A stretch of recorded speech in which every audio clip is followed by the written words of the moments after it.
କାହାରି ଭରସାରେ ରହିବା ଉଚିତ ନୁହେଁ କି କାହାକୁ ଭରସା ଦେବା ବି ଉଚିତ ନୁହେଁ। ଦିନକର ଘଟଣା, ବୃଦ୍ଧ ବ୍ୟକ୍ତି ଜଣକ ଗୋଟେ ଆଲିଶାନ ହୋଟେଲର କିଛି ମିଟର ଦୂରରେ ବସିଥାନ୍ତି। ବହୁତ ଶୀତ, ଜୋର ଶୀତ। ସେ ଶୀତ ଅସହ୍ୟ। ତଥାପି 7 ଦିନ କଟିଗଲାଣି। ବୋଧହୁଏ ଘରୁ ପଳେଇ ଆସିଛନ୍ତି। କିଛି ବି ଗୋଟେ ଅସୁବିଧା ହେଇଛି। ସେ ଶୀତକୁ ସେ ସହ୍ୟ କରିକି ବସିଛନ୍ତି ଷ୍ଟ୍ରିଟ୍ ଲାଇଟ୍ ତଳେ। ସେହି ସମୟରେ ଜଣେ ଧନୀ ଲୋକ ଆସନ୍ତି।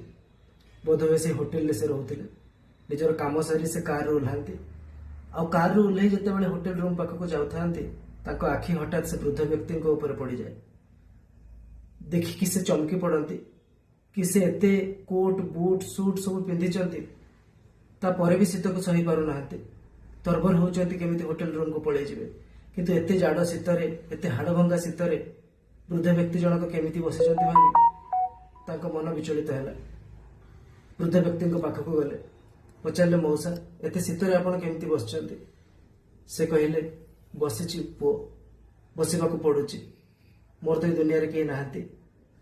এই ଶୀତକୁ ସହିବାର କ୍ଷମତା ଆଉ ଶକ୍ତି ମୋ ପାଖରେ ଅଛି। ମୁଁ ସହିଯାଉଛି, ତମେ ବ୍ୟସ୍ତ ହୁଅନି। ମୁଁ ଶୀତକୁ ଯେମିତି ହେଲେ ହରେଇଦେବି। ଆଉ କିଛି ଅସୁବିଧା ହବନି। ତମେ ବାବୁ ତମ କାମରେ ଯାଅ। ସେ ବ୍ୟକ୍ତି ଜଣକ କହିଲେ, ଆପଣ ଚିନ୍ତା କରନ୍ତୁନି ମଉସା, ମୁଁ ଆପଣଙ୍କୁ କାଲି ଗୋଟେ ଭଲ କମଳଟେ ଆଣିଦେବି। ଆପଣ ସେଥିରେ ନିଶ୍ଚିତ ଶୀତକୁ ହରେଇ ଦେଇପାରିବେ। ଶୀତ ଆପଣଙ୍କୁ କାଟିବନି। ସେ କହିଲେ, ହଉ ବାବୁ, ଆଣିଦେଇ ପାରିବ ତ ବହୁତ ଭଲ ହୁଅନ୍ତା। ଏ ଶୀତ ତ ମୁଁ ସହିପାରୁନି, ମୋତେ ବହୁତ କଷ୍ଟ ହେଉଛି। ଧନୀ ବ୍ୟକ୍ତି ଜଣକ କୁହନ୍ତି, ଠିକ୍ ଅଛି ମଉସା, ମୁଁ କାଲି ଆପଣଙ୍କ ପାଇଁ ନିଶ୍ଚିତ ନେଇକି ଆସିବି। ସେ ବ୍ୟକ୍ତି ଜଣକ ପଳେଇ ଯାଆନ୍ତି।